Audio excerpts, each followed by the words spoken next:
The Martian sky burned copper that night, streaked with falling fire.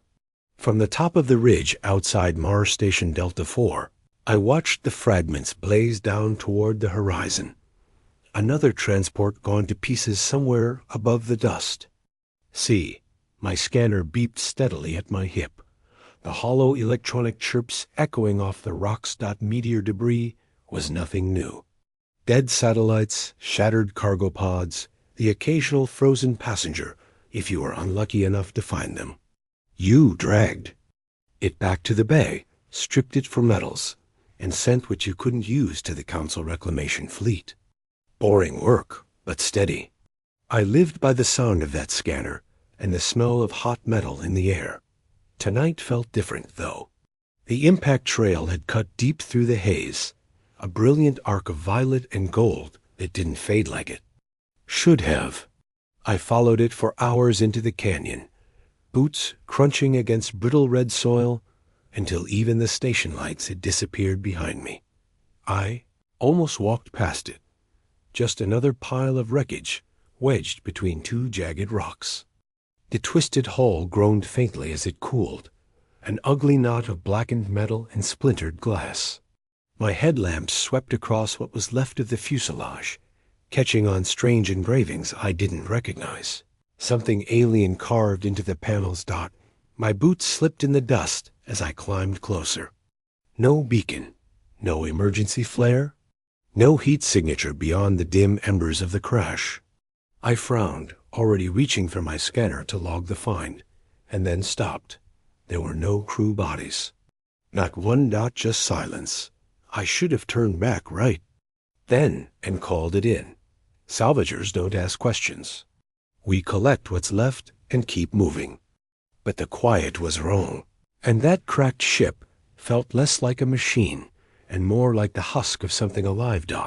And then I saw her. At first, I thought it was just a scrap of some decorative plating caught in the wreckage, a shimmer of silver and pale blue, but then it moved. Huddled between two bent support beams, a tiny figure crouched in the dust, clutching something close to her chest.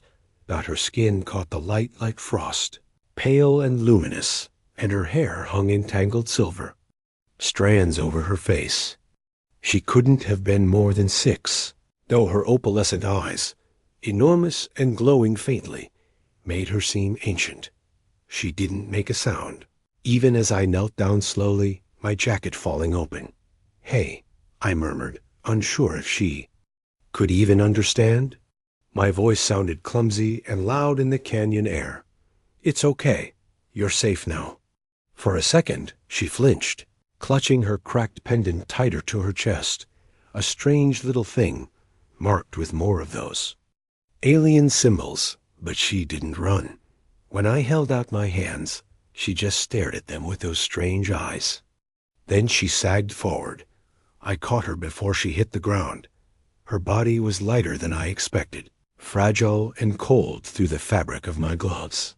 She trembled faintly, her breath warm against my collar, and then she rested her head on my shoulder and sighed, a tiny sound, soft and weary, like someone who hadn't let herself breathe in days. Something in my chest cracked open then, as clean and sudden as a weld giving way under heat. I wrapped my jacket around her, pulling her close. "It's okay," I said again, though this time it was more to myself than her. "I've got you. You're mine now." Later, much later, after the council asked their questions and the forms sat unsigned on my workbench, I would give her a name. Luma. Asterisk. The doors of my quarters hissed shut behind me, sealing out the chill of the canyon night. I stood there, a moment in the half-dark, holding her in my arms, listening to the faint hum of the station walls. She hadn't stirred since I carried her out of the wreck. Her head rested against my shoulder, her strange hair spilling silver onto my jacket.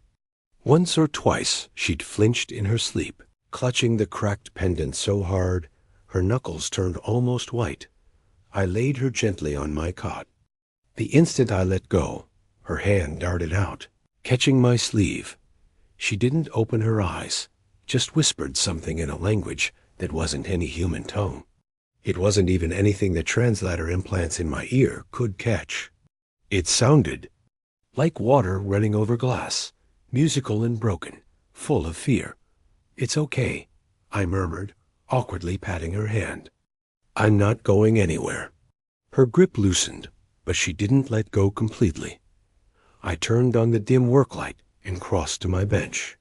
My scanner was still running, its display blinking furiously. When I'd swept her with it back at the wreck site, I assumed it was malfunctioning, but no, the readings were still scrambled. Her biology didn't match anything.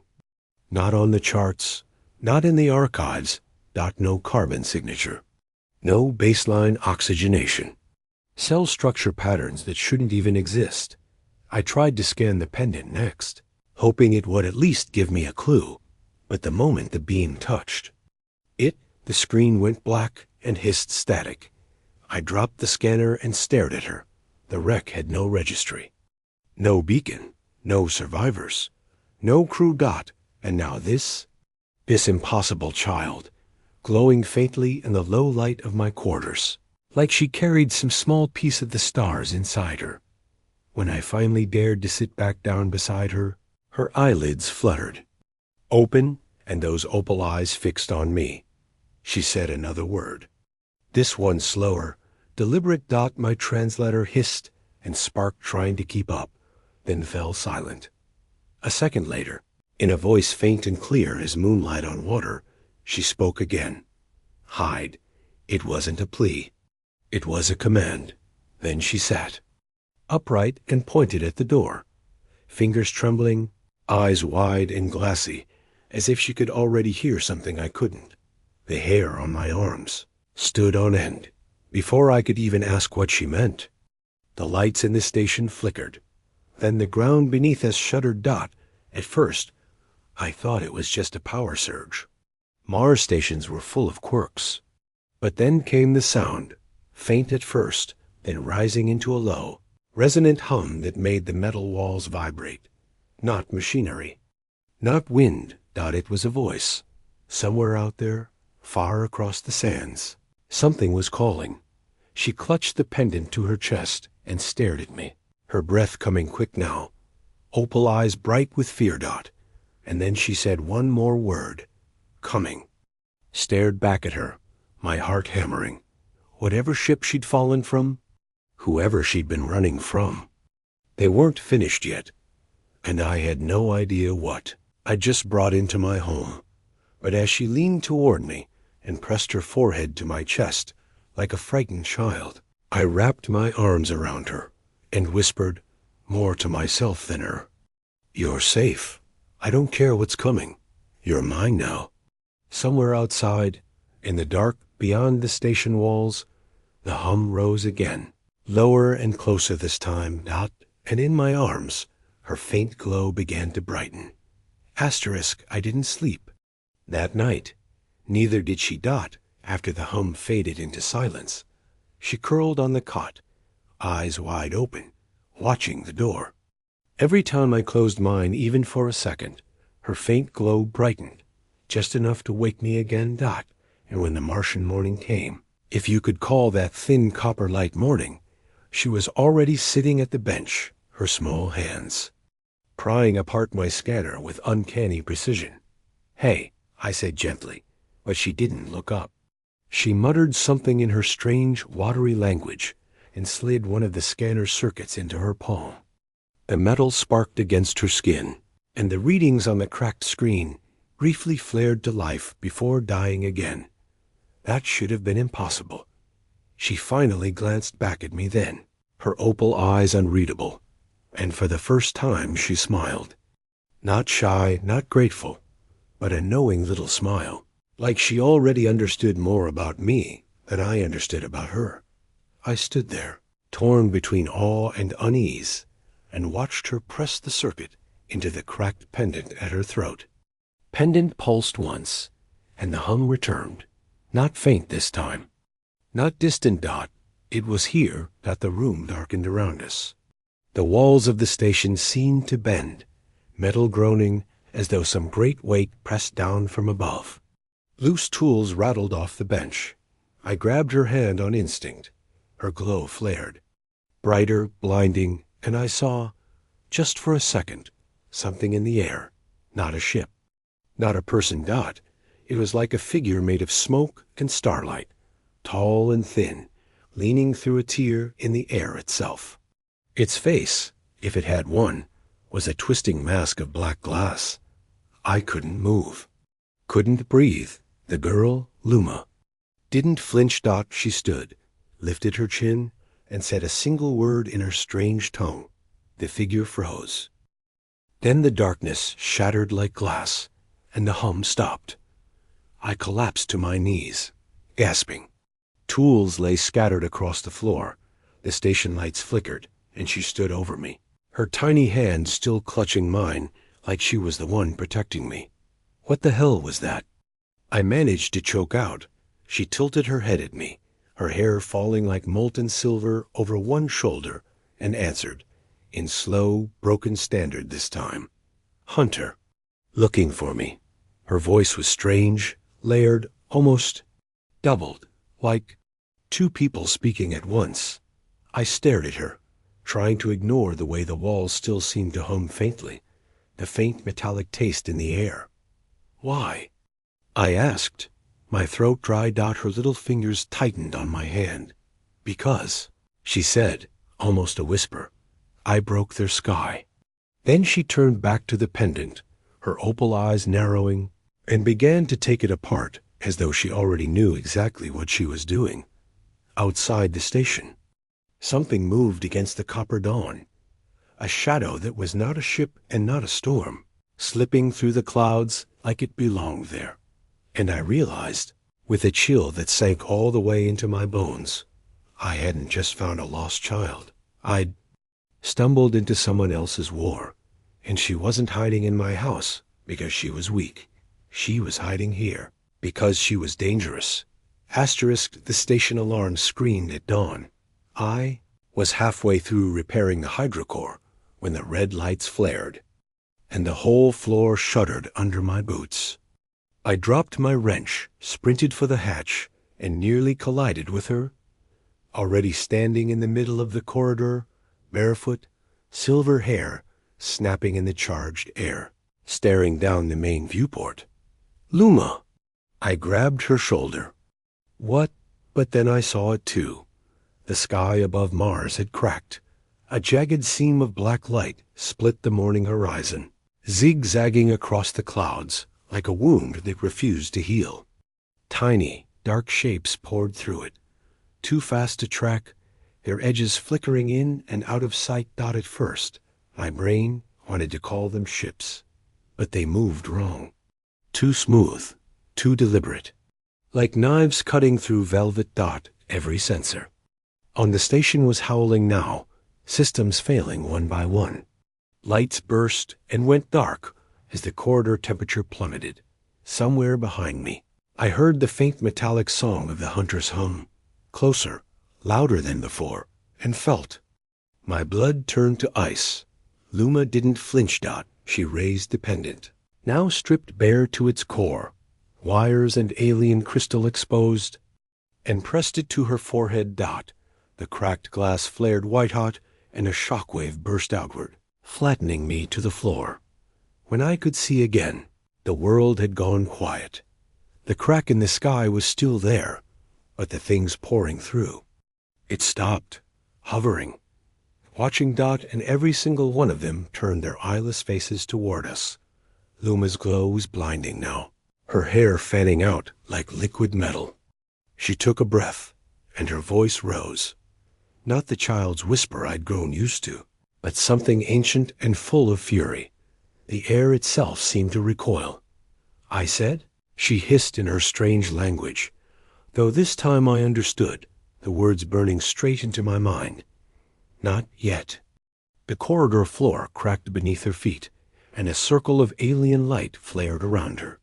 The nearest shapes jerked back, almost afraid, and then the crack in the sky began to close, not like a door, but like something trying and failing to stitch itself back together. The creatures shrieked, a sound so sharp I thought it might tear my ears apart. One by one, they withdrew into the rift, until nothing remained but silence and the faint smell of ozone. I lay there staring at her. She looked down at me, her glow fading, her little chest heaving like she'd run a marathon. For just a moment, I thought. I saw tears glittering in her opal eyes, but she blinked them away, and when she spoke again, her voice was small. They will come back. I swallowed hard. Why? What do they want? Her fingers curled tight around the gutted pendant. They want me, she said. Because I broke their sky.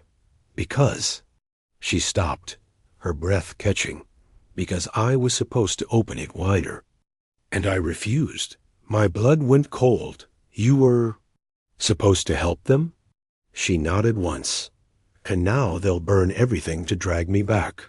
The alarms finally cut out, leaving only the faint hum of emergency power and the sound of her. Breathing, I pushed myself upright, my knees shaky, and looked at her. Really looked. This child I'd pulled from a dead ship, not helpless, not innocent, but dangerous enough to terrify whatever lived beyond that crack in the sky. And then, quietly, she slipped her small hand into mine.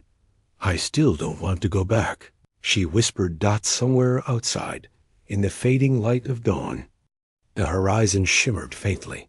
A promise. They weren't done, and neither was she. Asterisk the next day. The station smelled of burned circuits and dust. I spent the morning crawling through access tunnels, rerouting power, kicking at stubborn wires, while the backup generators stuttered back to life. All the while, my ears rang faintly, like the echo of the hunter's scream hadn't fully left me. Luma sat at my workbench in silence, watching. She hadn't slept since the sky closed. The pendant lay in pieces in front of her now, its crystal heart cracked through, its edges still faintly glowing. She ran her fingers over it, like she was reading something written in its fractures. I'd seen her scared before, but not like this. Not quiet scared. That terrified me more than anything. By mid-shift, I started hearing other things. Not just the station groaning back to life, or the distant hiss of wind against the walls, but faint whispers, just at the edge of hearing. At first, I thought I was imagining it, but every time I stopped moving, every time I held my breath, I heard them clearer. Bring her back. The sky remembers. We see you. Once, while pulling a fried relay out of the wall, I caught my reflection in the shattered glass panel and froze, because it wasn't just me looking back. There was something standing behind me. It was tall, thin, all angles and darkness, and it was smiling. When I spun around, the corridor was empty. I told myself it was stress. Too many hours without sleep. Too many strange lights still sparking in my head from whatever Luma had done. But when I got back to my quarters, she was already waiting at the hatch. She'd packed a bag. I can't stay, she said, her opal eyes meeting mine. The hell you can't. I shot back before I even thought about it. You said you didn't want to go back. They'll tear the station apart. She cut in, her voice sharper than I'd ever heard it. They'll rip through every human on this rock just to find me. Her hands were shaking as she clutched the gutted pendant. They don't care about your rules, or your guns, or your counsel. I stepped closer, lowered my voice. You think I care about them? You think I care about anything but keeping you alive? That broke her. A little, just a little. Her shoulders slumped, her glow dimming, her wings, the crystal slick shapes I'd only glimpsed when she thought I wasn't looking, folded tight against her back. She whispered something then. Not in her language, not in mine either. And suddenly the hatch exploded. A blast of wind, freezing, howling, roared through the room as the lights died. Shards of metal rattled across the floor as shadows poured inside. Not people, not quite shapes. They moved like smoke, like broken glass dragged through water. And they screamed. The whispers were no longer whispers. The sky remembers. You broke it. You broke it. I grabbed for her hand, but she was already standing. Taller somehow, her glow surging so bright it hurt to look at. Her opal eyes burned. Her voice was a blade when she spoke. You want it back? Then take I. Her wings snapped open, and the room detonated in light. The shadows froze, twisting, shrieking, and the very air split open in front of them. The crack in the sky returning in miniature, flaring brighter than before. But this time she stepped toward it. She reached into the rift and pulled something. Out, something dark and writhing, something that didn't belong anywhere near this world. She held it aloft like a trophy. And for the first time, the whispers went silent. She turned her head toward me then, her expression unreadable, and said quietly, It's not just them anymore. The thing in her hands dissolved into nothing. The shadows retreated, and the hatch sealed itself with a hiss, leaving only the faint scent of ozone and the dim hum of the station walls. When the glow faded from her skin, she sat back down at the bench like nothing had happened. But her hands wouldn't stop shaking. Neither would mine. And somewhere outside, far, beyond the red horizon, the crack in the sky pulsed faintly like a heartbeat. The crack in the sky didn't close Dot. It hung there above the Martian plains like a black scar, faintly pulsing, faintly humming. At night I could see faint shapes moving inside it, as if some great ocean pressed just beyond the thin membrane of our world, waiting for her to slip. I stopped sleeping entirely. Every time I closed my eyes, I heard them, the whispers, crawling down the wires of the station into my head. You're already one of us. The sky does not forget. Open the door. Luma didn't seem to sleep either. Dot in the days after the attack. She never left my quarters. She sat cross-legged on the cot, wings folded tight against her back, piecing the pendant back together. The table was littered with alien shards now, slivers of crystal that burned my hands if I touched them for too long. Once I caught her murmuring to herself in that strange doubled voice, and when she realized I was listening, she stopped and smiled faintly, like she'd already decided not to tell me what she'd just promised. The more she rebuilt the pendant, the more the station itself began to change. Walls flexed when I brushed them. Shadows stayed just a little too long before vanishing. Tools vanished from my bench and reappeared somewhere impossible, embedded in steel beams, buried in the floor. And the lights. The lights learned to blink in rhythm with her heartbeat. On the sixth night, the council called. Their holograms sputtered to life over my workbench, a half-flickering woman in official white robes, flanked by two silent aides in gold masks. You've been logged for power irregularities. Mechanic, she said, her tone clipped, and atmospheric disturbances exceeding safe thresholds. I didn't bother lying. The wreck brought back something it shouldn't have, and now it's crawling all over the station. At that, her eyes narrowed. You've seen the crack? Her voice dropped when she said it. Not fear. Reverence. Luma looked up from the cot, her eyes glowing faintly. The hologram flickered and hissed. The councilwoman stopped speaking. Her aide's masks cracked straight down the middle, spilling black vapor into the feed before it cut to static. I stared at the empty air, the faint smell of ozone already curling around the room again. What the hell was that? I muttered. Luma answered softly, without looking at me. Those weren't council. I turned to her. What does that mean? She finally met my eyes then, and her expression was something I'd never seen before. Not fear, not sorrow, not even defiance. It was pity. It means, she said quietly, there isn't a council anymore. Her hand trembled over the pendant, and the shards on the table began to hum, louder and louder. The lights flickered out. When they came back on, The room was not the same Dot. It was bigger. The walls were gone. We were standing on bare red dust under the open sky, and above us, the crack yawned wider than ever before. Things moved inside it, coiling and seething, watching us with a hunger you could feel in your teeth. And in the middle of the dust, right in front of us, stood a figure in white robes and a golden mask, waiting. Except the mask was cracked.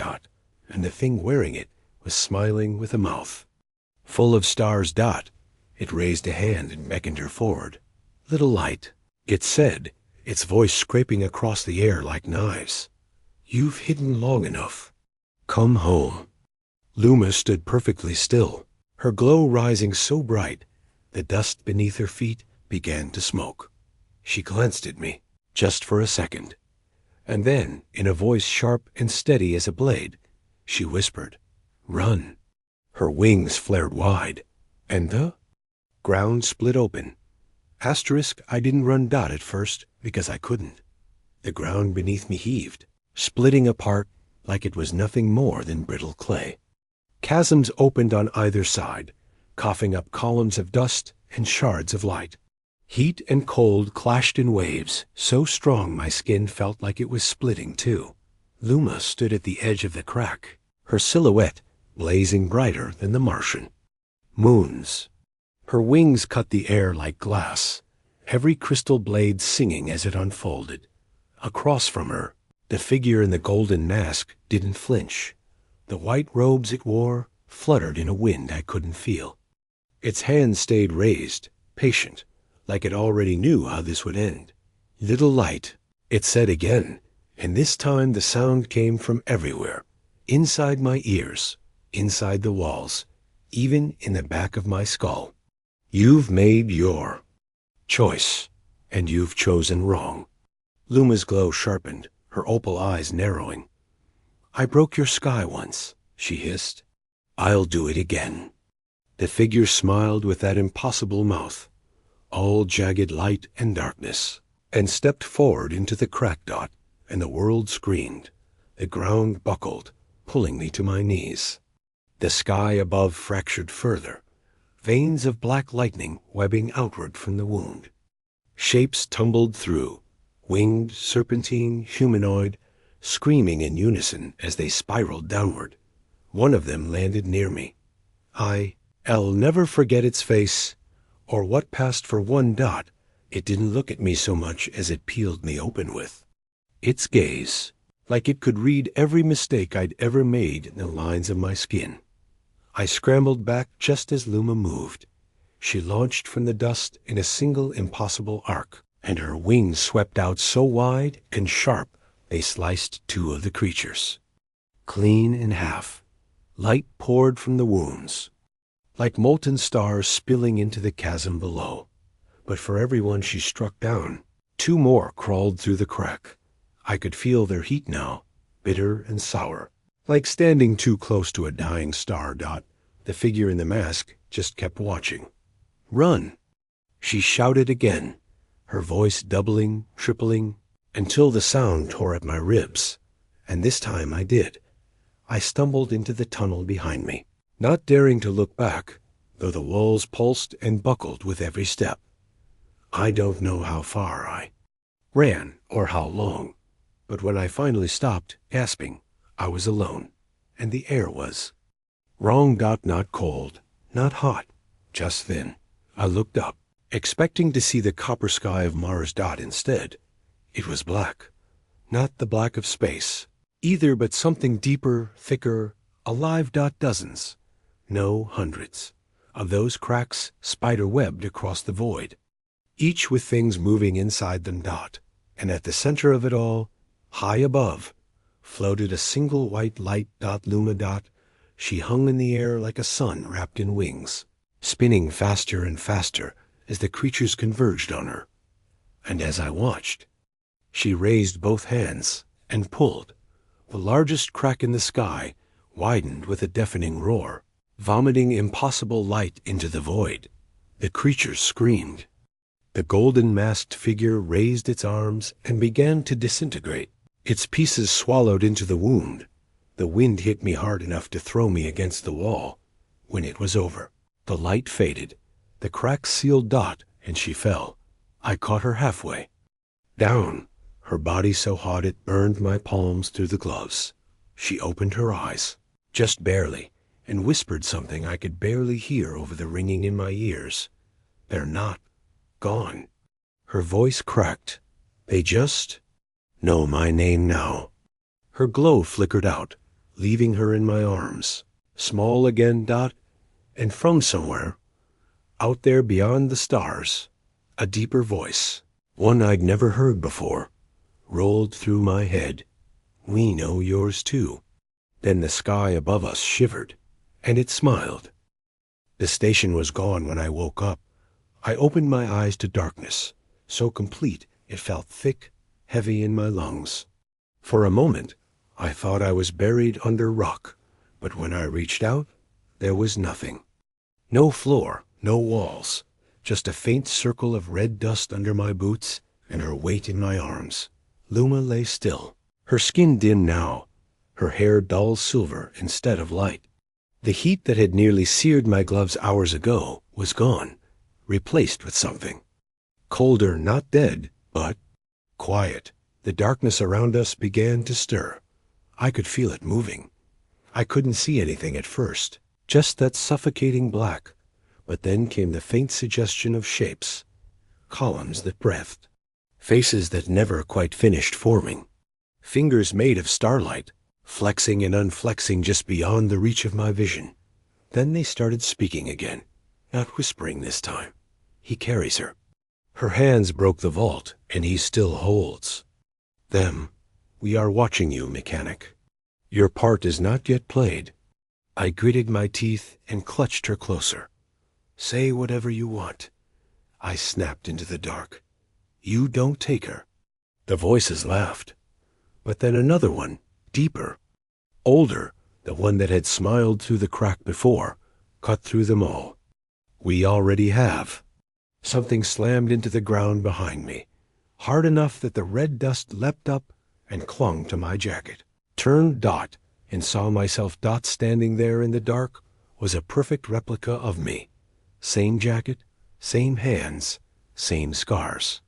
But with eyes like black opals. Dot, it tilted its head, grinning faintly, and spoke in my own voice. You'll give her to me eventually. Better to do it now and keep your skin intact. I tightened my arms around Luma. Not happening. The double smile widened. You don't even know what she is. Do you, mechanic? You think she's a child? She's mine, I hissed.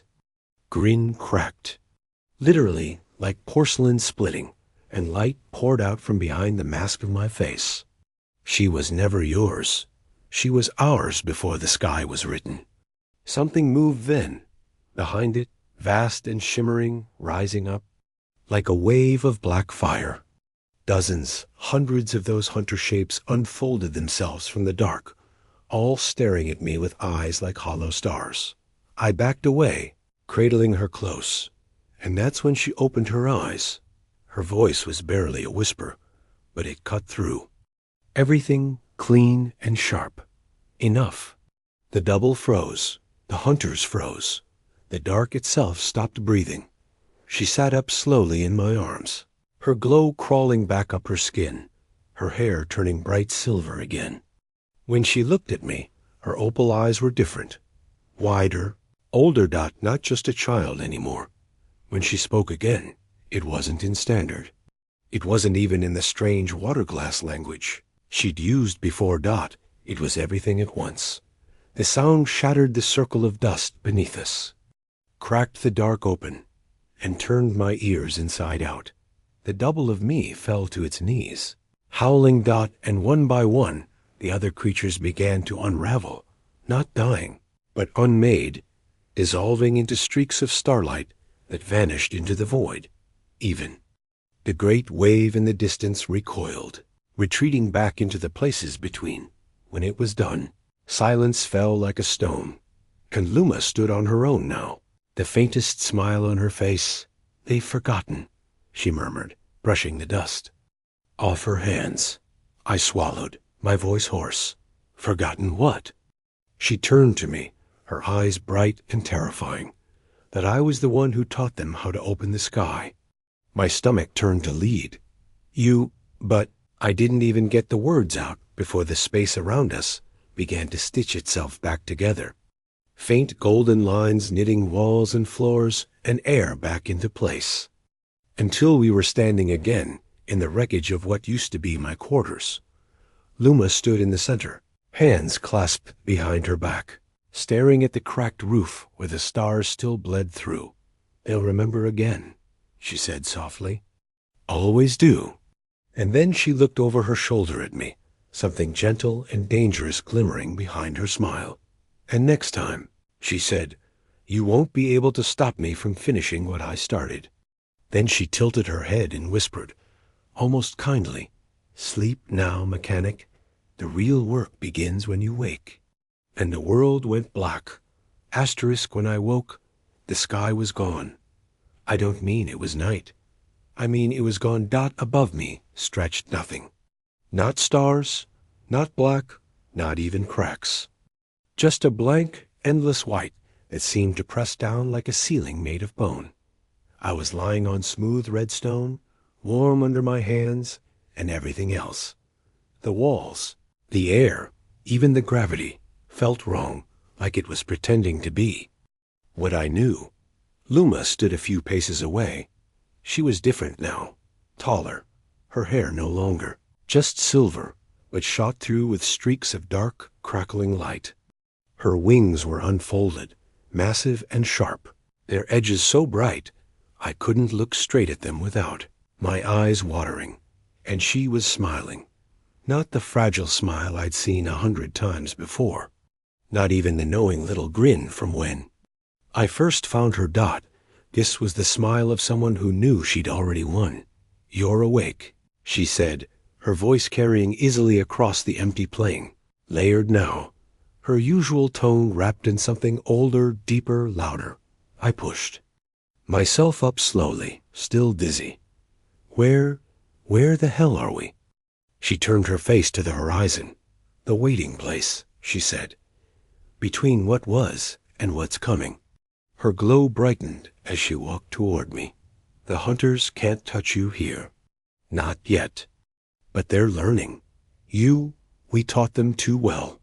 Her opal eyes flashed as she crouched in front of me, her fingers grazing the stone, and for the first time I noticed faint lines etched into the surface, a vast, spiraling map of cracks, each one glowing faintly. They pulsed when she touched them. "They're still looking for me," she continued softly, tracing one line as if it were the simplest thing in the world. "They have to, because they don't know what happens if I finish." "Finish what?" I demanded, my voice sharper than I meant. She looked at me. Her expression was almost pitying now. "I was born to break the sky, mechanic," she murmured. "And you picked me up from the wreckage and forgot to put me down." Her smile sharpened. "You never wondered why no one came for me? Why the council stalled? Why they sent you, of all people, into that canyon?" I froze. She rose, her wings stretching to their full span, and the cracks in the stone widened beneath her. "They all knew. They all knew. You were just the only one stupid enough to care what happened to me." Her glow surged until her feet lifted off the ground. "You think you found me," she said, her voice rolling like thunder. "But I found you. I chose you." My stomach dropped. The cracks in the floor began to climb up the walls of the air itself, splitting the white void into slices. Beyond the cracks, faint shapes pressed against the surface. Familiar, horrible shapes, the hunters, waiting just outside. "But now," she whispered, "you have to choose me too." The stone split completely. I dropped into darkness again, landing hard in a circle of alien light. All around me, the cracks kept spreading outward, faster and faster.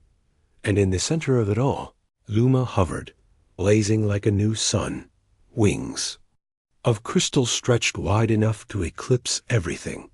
Her eyes met mine. And for the first time, I saw what she really was. Not a child, not even a person. She was the key, the weapon, the wound, the one who'd broken the sky before, and the only one who could open it all the way. I need you, she said now, reaching her hand toward me. You're the only one who ever held me back. She smiled faintly, like it was already decided. So hold me now, or let me go forever. Behind her, the cracks gaped wider, and through them came something so vast and bright and terrible. It didn't even have a shape. Dot. It just waited. Dot. And Luma's hand stayed outstretched. Her eyes burning into me. Decide, she whispered, and the sky began to scream. I stood at the center of the fracture, my boots grinding against the splintering stone. Above me, the sky was no longer a sky. It was a vast open wound, a cathedral of cracks, light spilling through from something beyond. Shapes moved behind. It enormous and slow, so big they couldn't fit into my mind. And Luma was no longer Luma. She floated at the heart of the ruin, her wings spread wide enough to blot out everything else. Her glow was blinding now, her hair like molten stars, her hands outstretched, one toward me, one toward the impossible thing that waited just beyond the crack. Her voice rolled through the air in layers, hers, and something ancient writing. Beneath it, impossibly loud, choose me, mechanic, or let it take me. But choose now. The ground shook with every word. Everywhere I looked, the cracks widened, opening into glimpses of other worlds, cities burning, oceans boiling, alien faces. Screaming, all swallowed by the light behind the wound, and still her hand stayed out, waiting. I could barely stand. My knees locked, my chest tight as if the air itself had chosen sides and decided against me. Why me? I finally choked out, my throat raw. Why not anyone else? Her smile, small, sad, unstoppable, was answer enough. Because you're the only one, she whispered, who ever said no to me. Behind her, the thing in the cracks began to lean closer. It didn't move like anything alive. It unfolded, peeling layers of reality aside like paper, reaching with arms made of galaxies. The light turned sharp, white-hot, and for a breathless second, I could feel it touching me, testing me, its whispers filling every part of me at once. You can have anything, it promised. You can have her. You can have everything. I closed my eyes. Her fingers were still waiting, small and impossible and glowing like all the stars. We'd never see together if I let her go. When I opened my eyes again, she was crying. Even now, she looked afraid. And I realized that was the truth of her. For all her power, all her fury, she was still afraid. She was still my girl Dot, so I took her hand. The instant I did, the light screened Dot. The thing behind the crack flinched back, recoiling as her glow exploded outward. Brighter than a sun, brighter than everything. Dot. The ground dissolved beneath us. Dot. The fractures stitched themselves closed in a storm of golden light. The cathedral collapsed into silence. When it was over, I was on my knees again, clutching her hands in the dark. Her wings had folded back. Her glow was soft again, and her voice, faint, human, and full of something like wonder, broke the quiet. You chose me. I swallowed hard and pulled. Her against me. I always would. I said. She didn't answer, just buried her face in my jacket and let herself tremble. Dot. Above us, the crack was gone. The sky was whole, but as I held her, I felt it in my bones, a faint pressure, a presence watching still. And somewhere, very far away, something whispered, softer than a thought. We'll be waiting. But for now, just for now, she was here, and so was I. Dot. Together, under the quiet, unbroken sky.